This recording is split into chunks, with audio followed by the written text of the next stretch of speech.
बच्चों हम current electricity पढ़ रहे थे और इसमें हम आज पढ़ेंगे numerical on basis of Kirchhoff's law and Wheatstone bridge. और इस न्यूमेरिकल से स्टार्ट करते हैं। ये आपको डायग्राम दिखा रखा है। इसमें I1 करंट हमें निकालना है। देखिए 30 ओम, ये 20 वोल्ट की बैटरी है, 20 ओम, ये 20 ओम और ये यहाँ पे 80 वोल्ट बैटरी है। ठीक है, तो हमें इस सर्किट में किरचॉफ्स रूल अप्लाई करके I1 की वैल्यू डिटरमाइन करनी है। अब बच्चों ऐसे क्वेश्चनों में कई बार वो करंट की डायरेक्शन अपनी दे भी देता है न्यूमेरिकल में और कई बार नहीं भी देता। जैसे इस क्वेश्चन में करंट की डायरेक्शन उसने दी है कि यहाँ आई करंट पास हो रही है और यहाँ ये डिवाइड हो गया I1 और I2 में। तो कह रहा है कि हमें I1 वैल्यू निकाल के बताओ। ठीक है, by apply the Kirchhoff's law, Kirchhoff's rule. ठीक, तो मैं आपको एक बात बता देता हूँ कि किरचॉफ्स लॉ पे बेस्ड न्यूमेरिकल हमारे 3 और 5 मार्क्स के बहुत ज़्यादा इंपॉर्टेंट न्यूमेरिकल है और इस चैप्टर में से सबसे ज़्यादा जो पूछे जा रहे हैं न्यूमेरिकल पोर्शन में वो सबसे ज़्यादा किरचॉफ्स लॉ पे बेस्ड न्यूमेरिकल पूछे जा रहे हैं। ठीक है, तो कैसे करेंगे, एक पहले न्यूमेरिकल से ही आपको समझ में आ जाना चाहिए। तो उसके लिए हमें याद होना चाहिए किरचॉफ्स रूल। सेकेंड रूल में वो क्या कहा गया था हमसे कि algebraic sum of product of current and their respective resistance is equal to algebraic sum of EMF of cell connected in this loop। ठीक है, या इन लूप। तो मतलब किसी भी क्लोज लूप में जो करंट है और उसके जो रेस्पेक्टिव रेजिस्टेंस है उनके प्रोडक्ट का एल्जेब्रिक सम उस लूप में जितनी सेल कनेक्ट हैं उनके EMF के एल्जेब्रिक सम के इक्वल होगा। ठीक है, तो हम सबसे पहले अप्लाई कर रहे हैं इस लूप में। तो ये लूप है हमारा, इसमें अप्लाई करते हैं इन क्लोज लूप।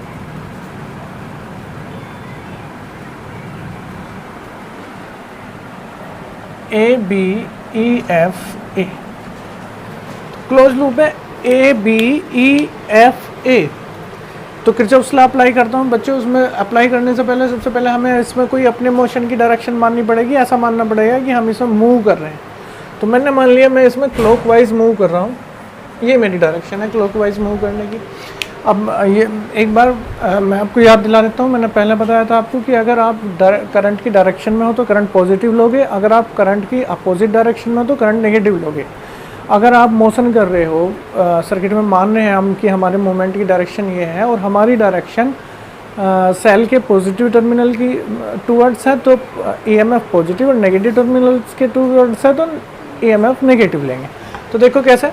अब वो किरचॉफ्स ने क्या कहा था, algebraic sum of product of current and their respective resistance. तो करंट कितनी है I3 और रेजिस्टेंस कितना है 20, तो 20I3। अलजेब्रिक सम से मतलब था उसका कि डायरेक्शन साइन लोगे आप पॉजिटिव और नेगेटिव। तो देखो ये करंट इस तरह से आप ऐसे मूव कर रहे हो और करंट भी हमारी इस तरह से मूव कर रही है तो प्लस, सेम डायरेक्शन होगी तो प्लस। अब यहाँ आए हम 30 ओम में कितनी करंट फ्लो करेगी I1, तो इनकी प्रोडक्ट करेंगे 30I1। अब डायरेक्शन देखो, आपकी डायरेक्शन ये है और करंट की डायरेक्शन ये है तो पॉजिटिव। तो क्या कह रहा था कि algebraic sum of product of current and their respective resistance is equal to algebraic sum of EMF। तो इक्वल टू EMF अब बात करेंगे कितनी सेल कनेक्ट है, केवल सिंगल वन का सेल कनेक्ट है। तो आप ऐसे चल रहे हो कौन से टर्मिनल की टूवर्ड्स पॉजिटिव, तो इसलिए +20, 0 0 0 कैंसिल करेंगे, I3 2I3 3I1 equal to 2। Equation first होगी हमारी। अब यहाँ पे एक बात देखिए, आप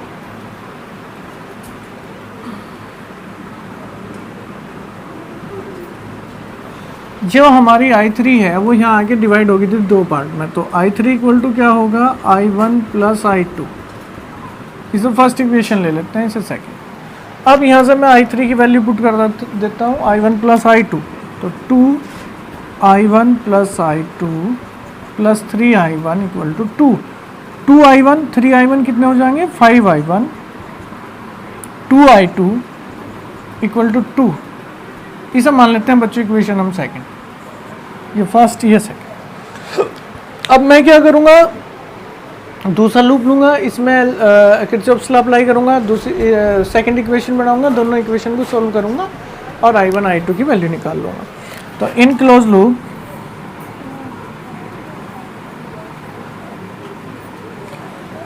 B C D E B, B C D E B, Kirchhoff's law apply करेंगे बच्चों। तो क्या कहते हैं, algebraic sum of current and their respective resistance.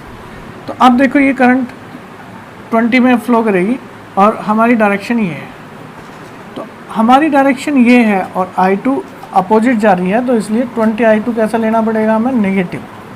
ठीक है, अब ऐसे देखते हैं, इसमें I3 20 में फ्लो करेगी लेकिन हमारी डायरेक्शन के अपोजिट है -20 I3 equal to algebraic sum of EMF of cell. अब एल्जेब्रिक सम की बात करो, आप ऐसे मूव कर रहे हो, देखो ये बना रखे ना हमने, ऐसे तो नेगेटिव टर्मिनल की साइड चलोगे -20, अब ऐसे आ जाओ, ऐसे मूव करोगे, कौन से टर्मिनल की साइड जा रहे हो, नेगेटिव, तो -80, तो -80 -20 कितना हो गया, -100, और 20 कॉमन ले लिया, 20 से 100 को डिवाइड कर दिया, 5 आ गया, मतलब I2 plus I3 equal to 5, I2 plus I3 equal to 5।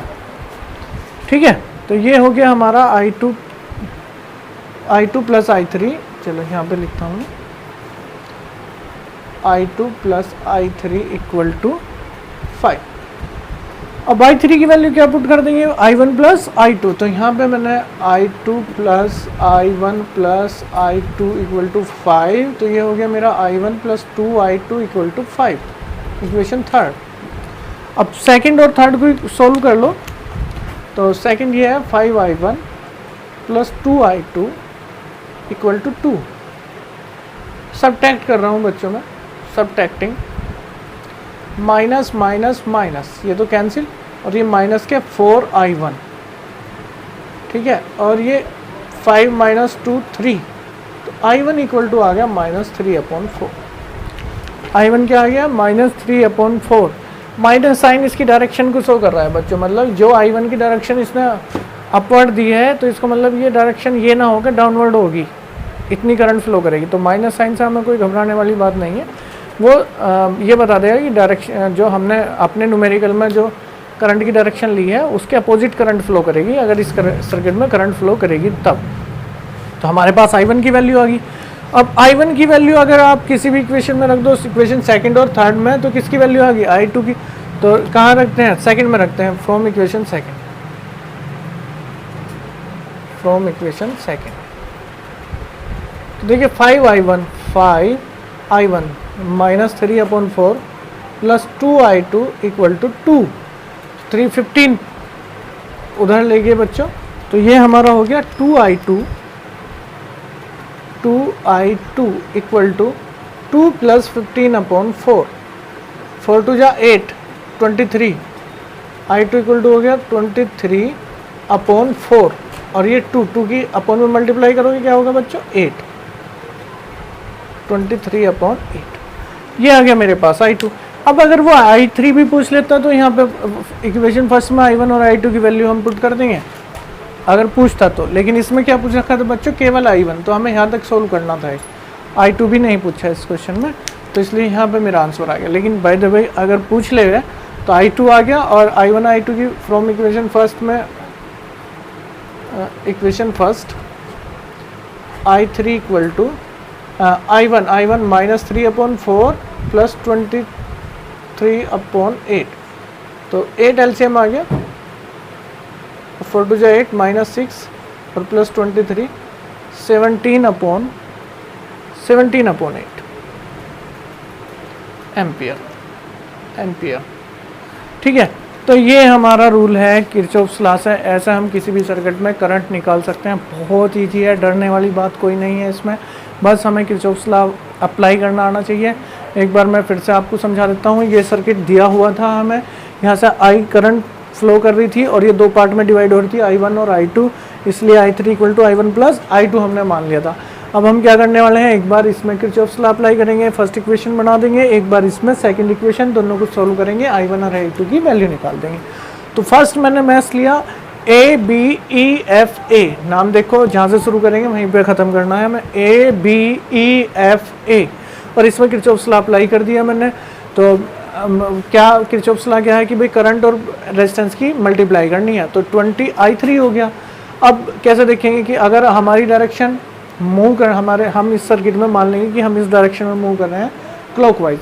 अगर करंट उसके अपोजिट फ्लो कर रही है तो नेगेटिव, अगर उसी डायरेक्शन में तो पॉजिटिव। करंट और हमारी डायरेक्शन सेम है इसलिए मैंने ये पॉजिटिव लिया। अब हम ऐसे मूव करेंगे, इसमें क्या करंट जा रही है I1 30 I1 पॉजिटिव। अब equal to EMF of cell. अब EMF का साइन मैंने आपको बताया कि अगर पॉजिटिव टर्मिनल की साइड जा रहे हो तो प्लस की लो, अगर नेगेटिव टर्मिनल की साइड तो नेगेटिव लो।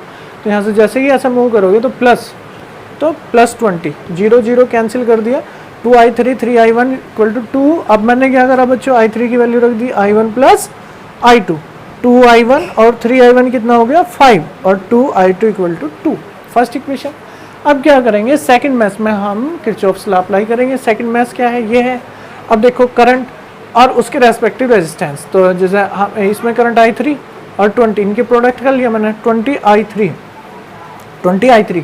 अब इसका साइन देखते हैं 20। आपकी डायरेक्शन ये है और करंट की डायरेक्शन ये अपोजिट है तो मैंने नेगेटिव लगा दिया।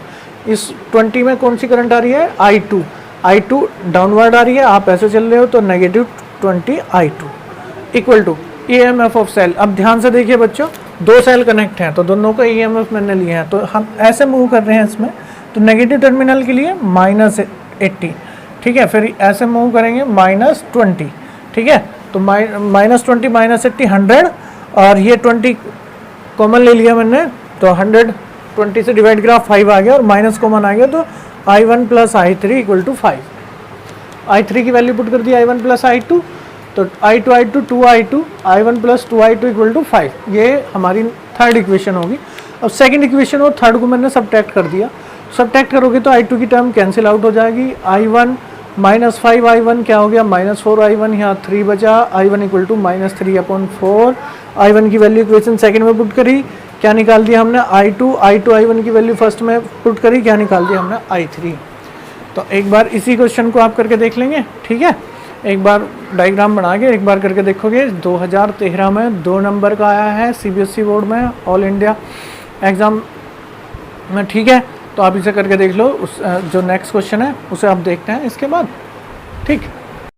नेक्स्ट क्वेश्चन देखते हैं बच्चों, किरचॉफ्स लॉ पर नेक्स्ट क्वेश्चन। ये क्वेश्चन 2 मार्क्स का आया है CBSE एग्ज़ाम में, और इसमें दिया हुआ है कि in given circuit assume that the A is at potential 0, then what will be the potential of B।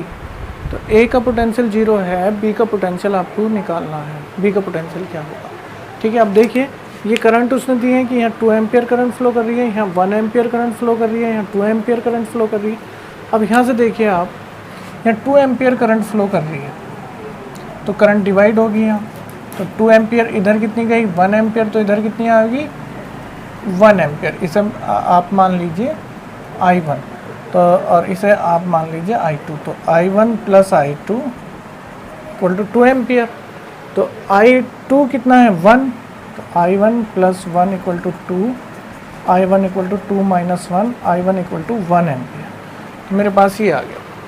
अब बच्चों यहाँ 1 एम्पियर है, I1 हमारी 1 एम्पियर, और यहाँ पे 2 एम्पियर है। तो यहाँ से क्या हुआ होगा, करंट फ्लो करी होगी। ये हमारा पोटेंशियल कितना है, VA 0 है, इस पॉइंट पे पोटेंशियल क्या है 0 है, ठीक है। अब इनके A और C के बीच में पोटेंशियल देखिए कितना लगा हुआ है 1 volt. Potential between A and C 1 volt. VC minus VA, क्योंकि VA तो 0 है तो VC ग्रेटर होगा, तो VC minus VA equal to 1, और VA 0 रख दिया मैंने, गिवन है VA इक्वल टू 0, तो VC minus 0 equal to 1, VC equal to 1 volt.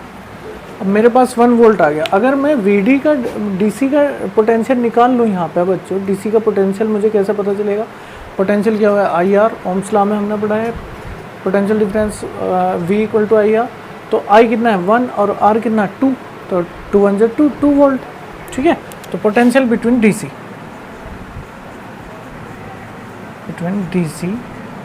V equal to IR से 1 इंटू 2 वोल्ट। अब C का पोटेंशियल मुझे पता है कितना है 1। अब करंट जो हायर पोटेंशियल से लोअर पोटेंशियल की साइड फ्लो करेगी, तो VD minus VC equal to 2। VC की वैल्यू 1 पुट करो,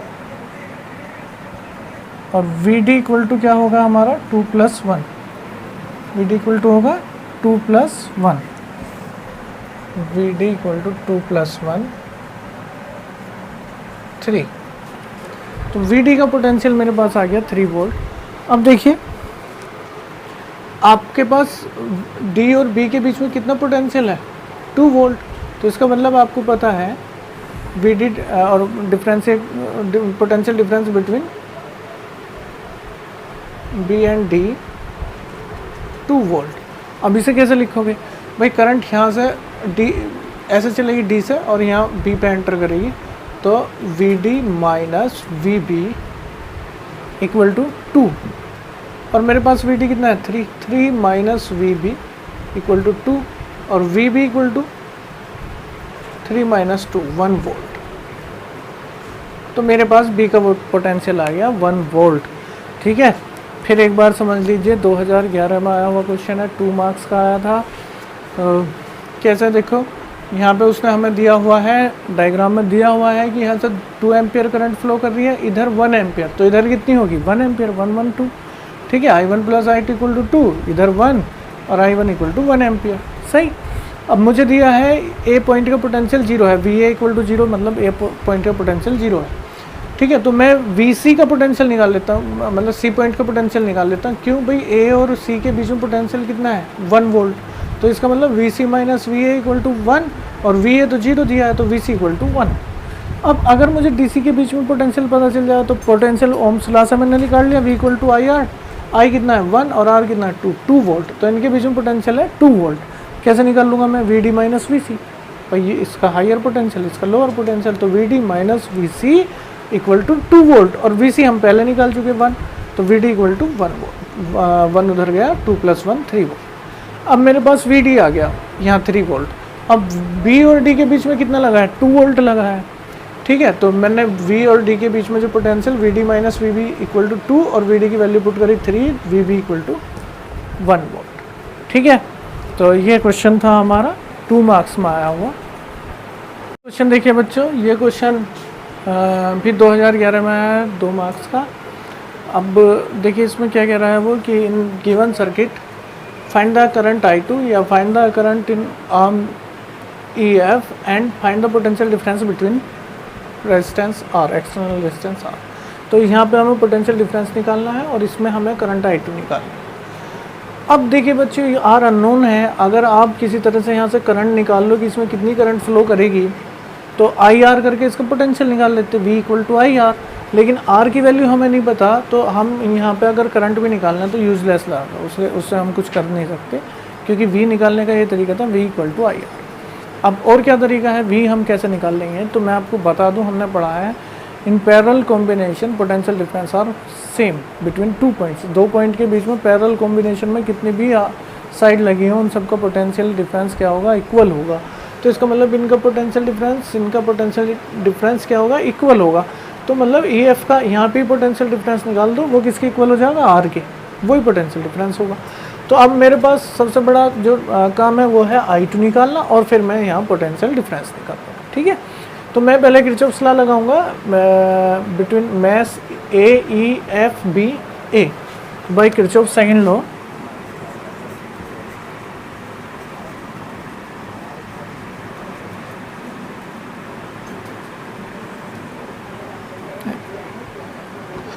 इन मैस AEFBA। अब देखो ध्यान से, वही करेंगे, करंट और जी रेजिस्टेंस की मल्टीप्लाई करेंगे। तो यहाँ से देखो, यहाँ से ये करंट I1 प्लस I2, और यहाँ I1 अपनी साइड में जाएगी उसी में, और I2, तो I2 के रेस्पेक्ट क्या है 2, तो हमारी डायरेक्शन ये है, तो 2 और I2 की हमने मल्टीप्लाई कर दी। डायरेक्शन देखो सेम है ना करंट की, और हमारी डायरेक्शन सेम है, प्लस ले लिया मैंने। अब इसमें आ जाओ, इसमें I1 अपोजिट डायरेक्शन में है, -2I2 equal to EMF of cell. भाई कैसे लगा रहे हैं हम, हमें क्या करना है, हमें करना है करंट और उसके जो रेस्पेक्टिव रेजिस्टेंस है उनको प्रोडक्ट कर लेना। इसके रेस्पेक्टिव ये, तो इनकी प्रोडक्ट कर दी मैंने, ये कर दिया। अब इसके रेस्पेक्टिव ये करंट है, तो इनकी प्रोडक्ट कर दी। अब साइन कैसे देखा, भाई हम इस डायरेक्शन में आ रहे, करंट भी इसी डायरेक्शन में फ्लो कर रही, तो पॉजिटिव ले लिया मैंने इसे। अब हम ऐसा ऐसा मूव करेंगे ना, ऐसा करेंगे तो करंट के अपोजिट होगा, इसलिए नेगेटिव ले लिया। अब EMF, अब जैसे ही आप ऐसा आओगे तो पॉजिटिव, ये जो बड़ा टर्मिनल होगा पॉजिटिव और ये स्मॉल जो होगा नेगेटिव, तो ये पॉजिटिव लेंगे हम 4 वोल्ट, और अब ऐसा नेगेटिव स्मॉल टर्मिनल मतलब नेगेटिव लेंगे 3 वोल्ट। तो यहाँ से 2I2 माइनस 2I1 1। अब यहाँ में मुझे I1 जो है 0.5 एम्पियर गिवन है बच्चों, ये क्वेश्चन में, मेरे क्वेश्चन में ये गिवन है मुझे कि जो I1 है वो 0.5 एम्पियर है, ये 0.5। तो I1 की वैल्यू मैं पुट करूँगा 2I2 minus 2 into 0.5 equal to 1, ये 1 हो गया, उधर ले जाओ, और I2 इक्वल टू 2/2 1 एम्पियर। ठीक है, तो मेरे पास I2 करंट आ गया जो मुझे निकालना था। अब वो कह रहा कि फाइंड आउट करो potential difference between resistor R। अब इसका पोटेंशियल निकाल लो, यहाँ पोटेंशियल निकाल लो कहीं भी, तो मैं इसका निकाल लेता हूँ। तो पोटेंशियल डिफरेंस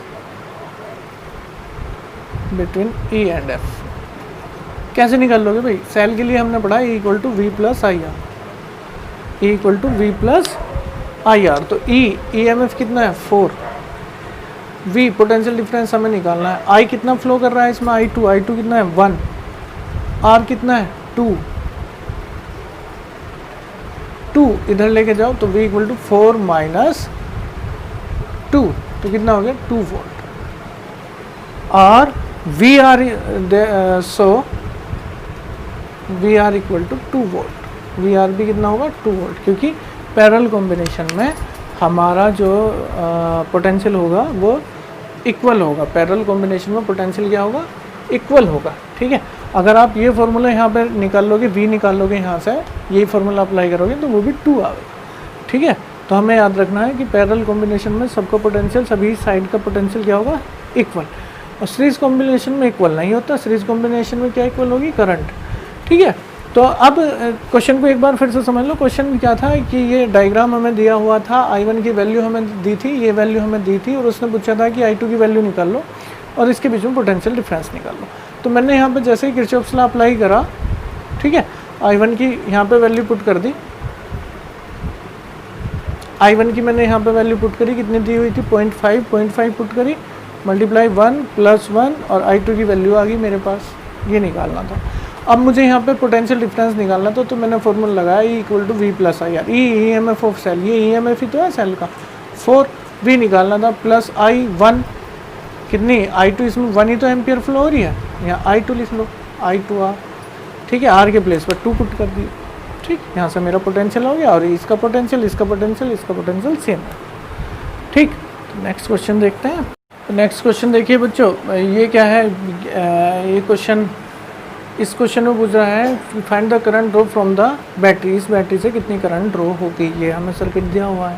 तो करंट निकालने के लिए हमारे पास सिंपल सा फॉर्मूला है, I equal to total EMF upon total resistance. तो मुझे इस सर्किट का इक्विवेलेंट रेजिस्टेंस निकालना होगा। अब जहाँ भी देखो इस तरह का डायग्राम आपको मिल जाए, तो ये व्हीटस्टोन ब्रिज होगा।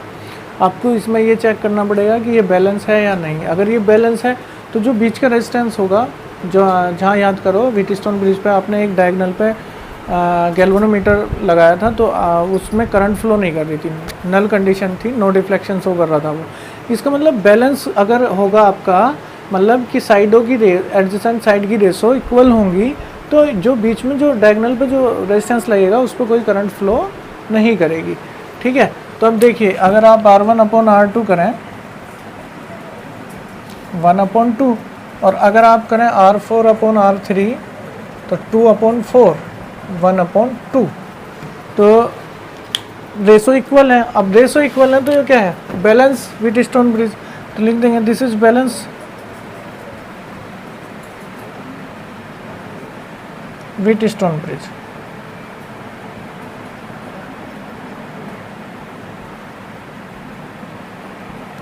तो इसमें करंट फ्लो नहीं करेगी, so no current flow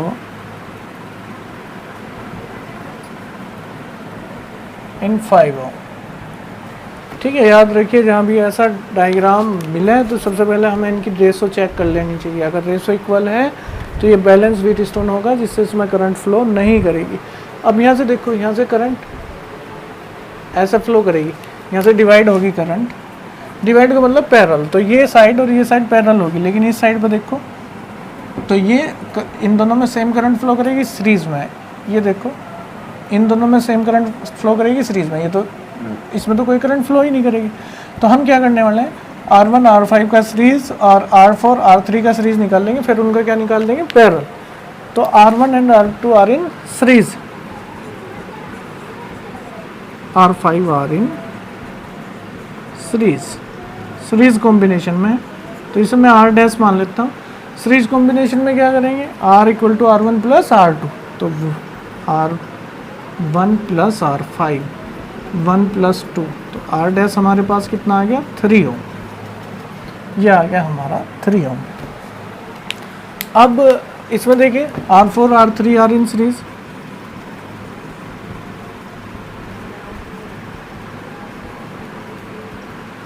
are in series, R double dash कर लेते हैं, 2 प्लस 4 इक्वल टू 6।